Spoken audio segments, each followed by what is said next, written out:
In this video, we go through the vocabulary that we need to know from section 1.4. So, array has one endpoint and extends indefinitely in one direction. So, consider a line. We go off in this direction. Maybe we name this point A, and then we have another point along the array called B. We can name this array A, B with one end with an arrow on top going the direction that the array is going. So there is the definition of array. Opposite rays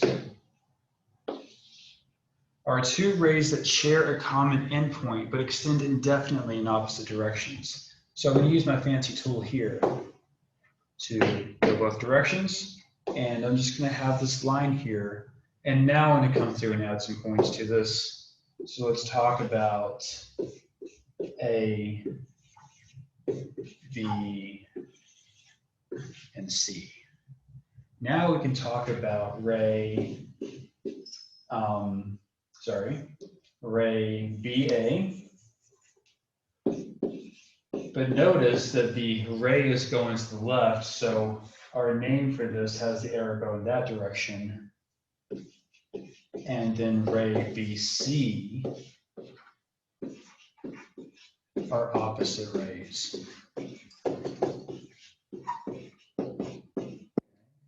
Now, we're going to start talking about angle measures because that's the title of this section. So just to add a quick note, the measure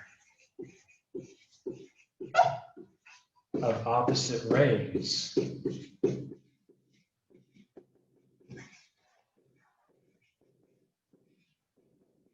is 180 degrees. Opposite rays are going to create that straight line or that straight angle.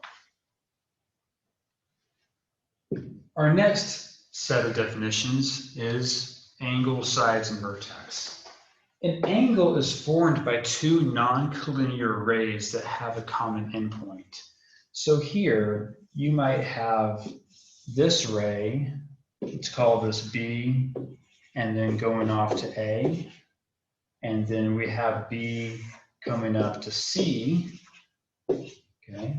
So we have ray BC and ray BA form this angle. Now, when it comes to naming angles, we have to be very careful how we name this.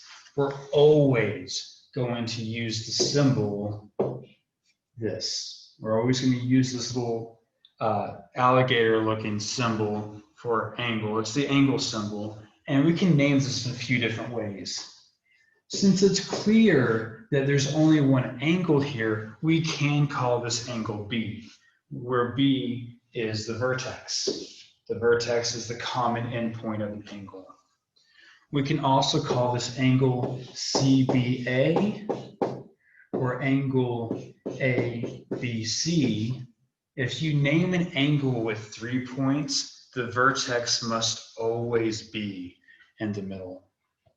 Finally, sometimes you'll have a number with this, and we can name the angle by that number if it's there. So this would be angle 1. Okay. The sides are the rays of an angle. So BC, ray BC, and ray BA are the sides of your angle.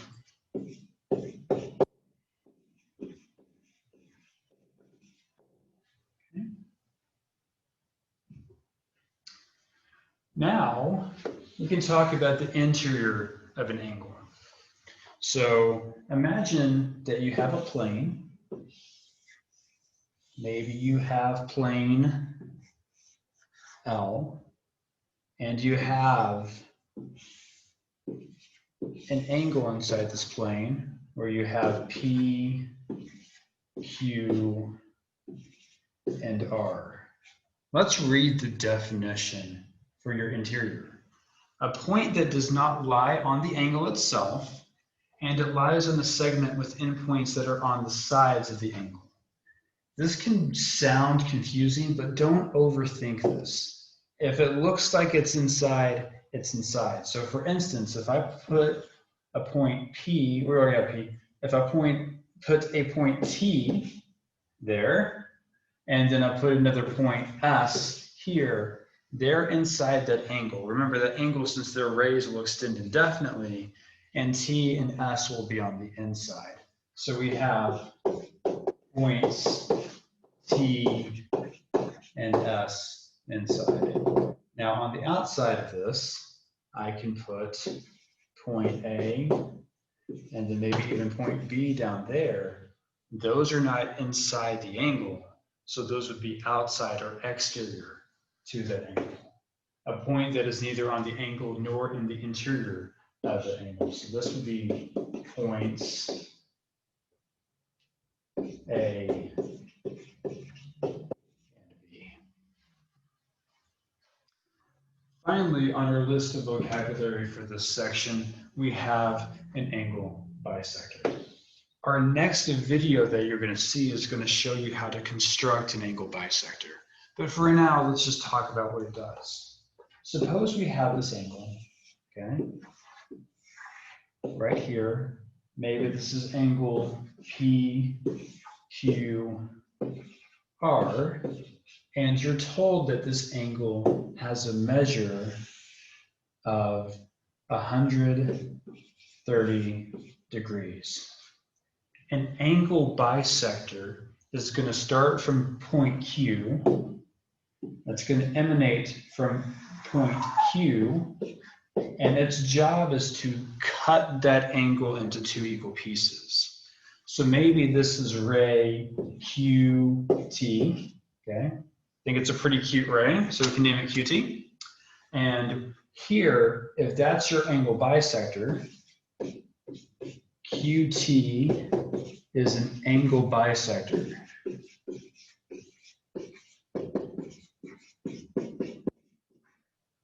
To angle PQR.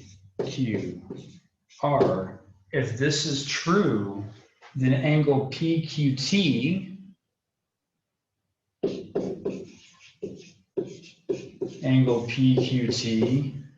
is going to be congruent to angle TQR.